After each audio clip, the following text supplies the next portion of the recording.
আসসালামু আলাইকুম। আশা করি তোমরা ভালো আছো। তোমাদের দোয়ালে আমরাও ভালো আছি। এই যে দেখো পুরা তোমাদের ভাইয়া 2 কেজি ড্রাগন নিয়ে আসলো। ভাবলাম আমি আবার টুকরা টুকরা পিস পিস করে খাইতে পারি না পুরা। এই যে দেখো মাঝখান দিয়ে হাল্লা করে এরকম করে ধরে খাইতে আমার কাছে ভালো লাগে। এই জন্য তোমাদের সাথে একটু শেয়ার করলাম। তোমরা কে কে পুরো এটা পছন্দ করো। এই যে তোমার ভাই আসার সময় দেখো কি নিয়ে আসলো, ডিম দিয়ে চিতই পিঠা বানায় নিয়ে আসলো 3টা। আর মনে করো সাথে নিয়ে আসলো বাদাম, আর এই যে কলার থোর, বাদাম ভর্তা বানাতে বলছে। আর এই যে কলার থোরটা মনে কর চাপা শুটকি দিয়ে বাগা দিতে বলছে। মনে কর তাহলে আপু তোমার পাশেই থাকো, দেখতে থাকো, আসা পুরো ভিডিওটা দেখবা, তোমাদের কাছে ভালো লাগবে। যেটা আমাদের গাছ থেকে কাঁঠাল পাইরা আনা হয়েছে পুরা 15টা। মনে করো আরও তো প্রচুর কাঁঠাল রয়ে গেছে গাছে। ভাবলাম একসাথে পারা হলে খাওয়া হবে না। এই যে কাঁঠাল এখন ভাগ করে নেওয়া হইতেছে, কারণ তোমাদের সাথে তো সবসময় বলি আপুরা আমরা 4 জাল একসাথে থাকি। ভাগ করে নেওয়া হলে 2টা করে পড়লো। এই 2টা খাওয়া হলে আবার আবার পারবো গাছ থেকে। আর না পারলো আপুরা মনে করো নষ্ট হয়ে যায়। এই যে কলার থোরটা মনে করো এখন বেঁচে রাখি, কারণ সকালে তো অনেক কাজকর্ম থাকে। এখন যখন ফিরি বৈশা রয়েছি, এই জন্য আমি আর মেয়ে এই যে কলার থোরটা বাইচা রাখলাম আপুরা। সব রেডি করে রাখবো, সকালবেলা যদি বাচ্চা রাখে রান্না করব। এই যে সুন্দর করে বাচ্চা মনে করো এই যে এখন পলে সিদ্ধ করে রাখবো। এই যে এরকম কষলায় ধুয়ে নিবা পুরো, দেখো কত কালো পানি বার হইতেছে কষগুলা। 2-3টা ফলান দিলাম পুরা, ফলান দিয়ে এখন সিদ্ধ দিব।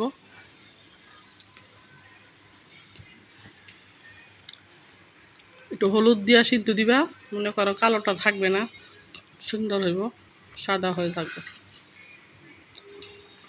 আর এই যে পুরো দেখো কুরবান মাংস দেওয়া হয়েছে, লাড়া চাড়া দিতে দিতে মনে করো তলে যে গুঁড়া রয়ে গেছে, বড়টির সাথে ছোটোগুলা ভাজা করলে মনে করো পুড়ে যাবে। এই কারণে মনে করো এই যে তেল গালায়ে বড়গুলো একসাথে করব আর ছোটোগুলা একসাথে রাখবো। বড়গুলা পুরো পরে খাবো আর ছোটোগুলা খেয়ে ফেলবো, মানে যেগুলো একটু গুঁড়া গুঁড়া হয়েছে ভাঙ্গিয়া গেছে। এখন দেখো বড়গুলা সুন্দর করে বাইসা নেওয়া হইতেছে এক সাইডে, আলাদা এক বান্ডে রেখে দিব।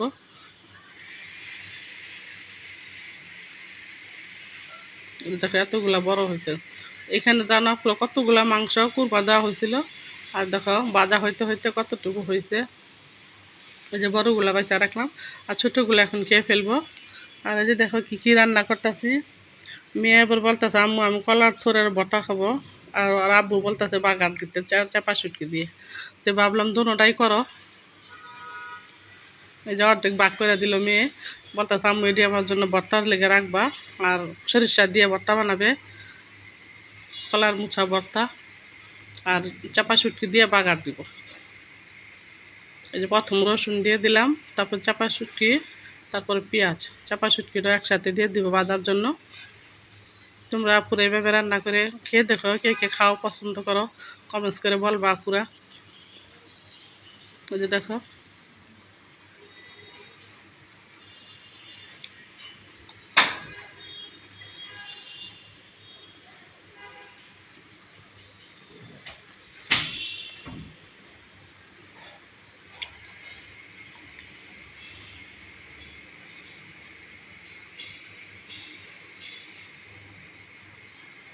যা পুরো দেখো সব রসুনগুলো লাল লাল লাল হয়ে গেছে প্রায়। এই যে এখন মনে করো ওটি ভর্তার জন্য রাখলাম, আর এগুলা মনে করো চাপা শুটকি দিয়ে বাগার দিব।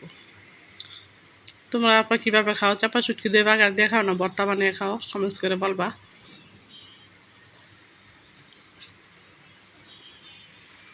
মনে করো পেঁয়াজ রসুন আর শুটকি বাগা মনে করো ভাজা হয়ে গেছে। এখন কাঁচামরিচ দিয়ে দিই, সাথে মনে করো মুচাগুলো দিয়ে দিব।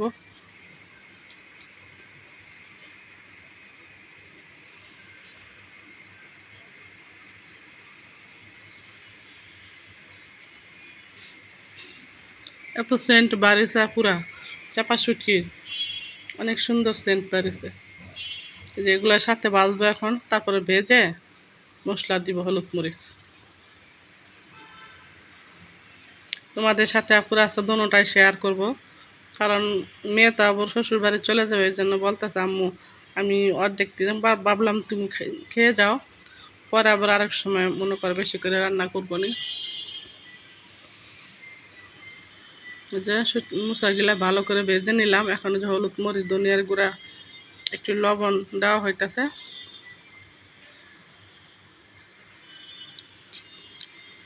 মনে করি এগুলো তো সিদ্ধই আপু, তারপরে মশলাগুলো কষানোর জন্য অল্প করে একটু পানি দিব যাতে মশলার গন্ধটা না আসে।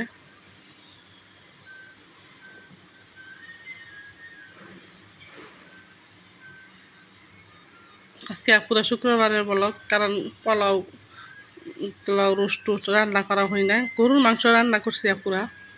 এই যে দেখো আমার মুচার তরকারিটা হয়ে গেছে, প্রায় হয়ে গেছে, এখন নামিয়ে ফেলবো।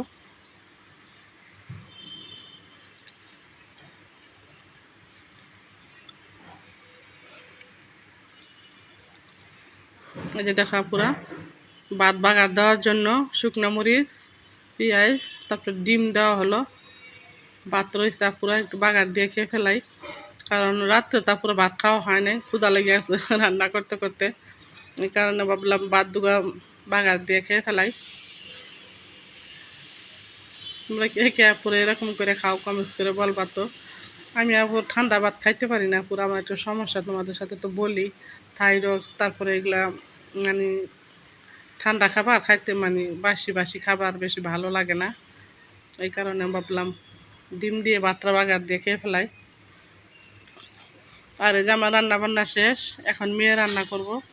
এই যে কলার মুসা, তারপরে ইদি ব্লেন্ডার করে নেওয়া হলো, সরিষায় যা পায় বাইডা দিতেছে আমার কাজের আপা, সরিষা দিয়ে কলার মুছা দিয়ে বাগার দিবে। আর ভাতগুলো আমি এখন খাবো। মেয়ে তো রান্না করতেছে, আমি ভাত খাইতে আসলাম, মেয়েরও খাওয়াবো আমিও খাবো, দুজন একসাথে নিয়ে নিলাম। গরম তো পুরো ধরতে পারতেছি না।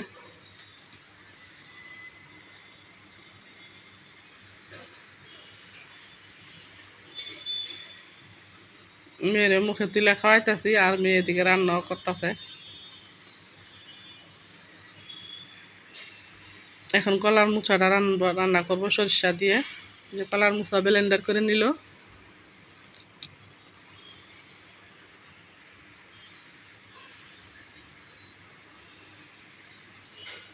সাথে আছে ডাউল। ডাউল থাকলে আপুরা তোমাদের ভাই আর কোনো চিল্লাচিল্লি শব্দ নাই, মানে যত রান্নাই করো না কেন কোনো ওনার ডাল থাকতে হবে। আমি যদি ডালে রান্না নাও করি আপুরা, তারপরে হোটেল থেকে কিনাই না খাইব। তোমার ভাইয়ার এই স্বভাব, সবসময় ডাল ভালো লাগে বলো, যদি না রান্না করে ওনার জন্য 1 প্যাকেট করে ডাল কিনে নিয়ে আসবো।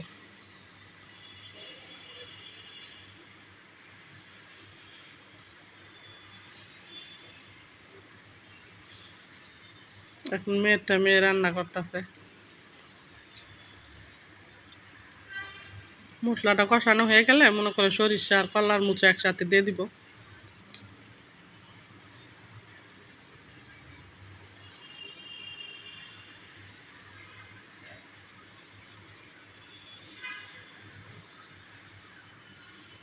আর আমার আম্মু তো পুরো হসপিটাল, তোমাদের সাথে একটু শেয়ার করব এক সময়।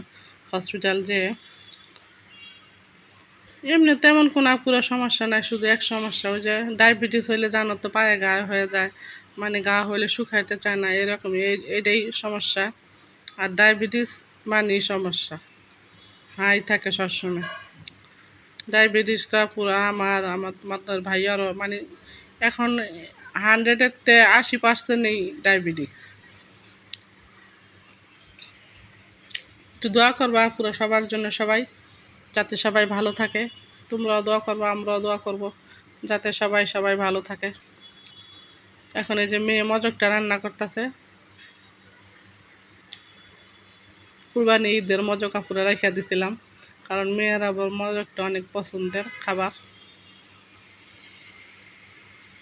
তোমাদের ভাইয়া মনে করে যে আজকে কুরবানি হইল না, মজক নিয়ে আসলো, মনে করো 1 মাস পর পর 15 দিন পর পর যখন মন চায় তখনই মজক নিয়ে আসে, কারণ জানে এই মজকটা পছন্দ করে মেয়ে, ওনারও পছন্দ, এই কারণে কুরবানি ঈদের অপেক্ষা থাকে না, পুরো 15 দিন 1 মাস পর পর মজক নিয়ে আসে। তারপরে এই যে মনে করো এই সারা বছরে মনে হয় হয়তো আমরা বুড়ি আবার আমার পছন্দ পুরা, সারা বছর হয়তো 2টা বুড়িও খাইতে পারি, 2টা বুড়িও খাই ফেলাই, কুরবানির বুড়ি তো আছেই।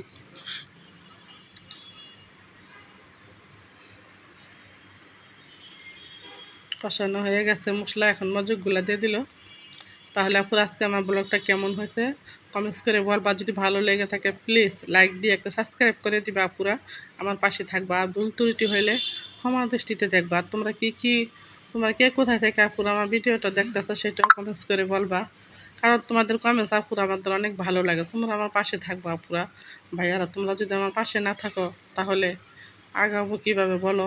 প্রায় বছর হয়ে আইলো, তোমরা যদি আমার পাশে থাকতা পুরা, আমি তো আরও আগে একটু আগাইতে পারতাম।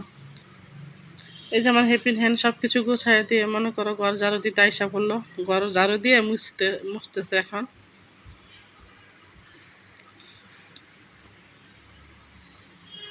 মুছা নিতেছে আর মেয়ে এদিকে রান্না করতেছে ডাউল, তারপরে যে মজক।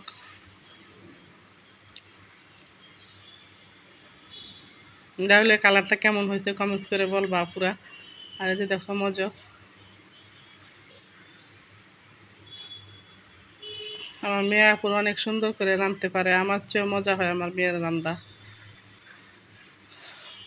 মেয়ে মানুষের এটাই করতে হয়। দেখো আমার হেল্পিং হ্যান্ড সব কিছু সুন্দর করে ঘরটা ঝাড়ু দিয়ে এখন মুছে নিতেছে। তোমার ভাইয়া এখানে বসে বসে টিভি দেখতেছে।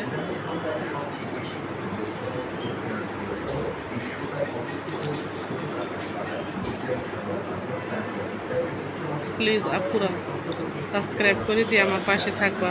ভুল ত্রুটি হলে ক্ষমা দৃষ্টিতে দেখবো। তোমরা আমাদের বাসায় জানি না তোমরা কবে আসবা, কখন আসবা। এই যে দেখো আমাদের রান্না বান্না, কলার থুরের ভর্তা, চাপা শুটকি দিয়ে বাগার, কলার থুরেই ডাউল, মজক, গরুর মাংস, এগুলোই আজকে আমাদের রান্না শুক্রবারে। কারণ আজকে রোস্ট পোলাও রান্না করা হয় না, শুক্রবার মানেই তো প্রচুর রান্না। তাহলে আজকে আমার ব্লগটা কেমন হয়েছে আপুরা কমেন্টস করে বলবা। আশা করি পুরো ব্লগটা দেখবা।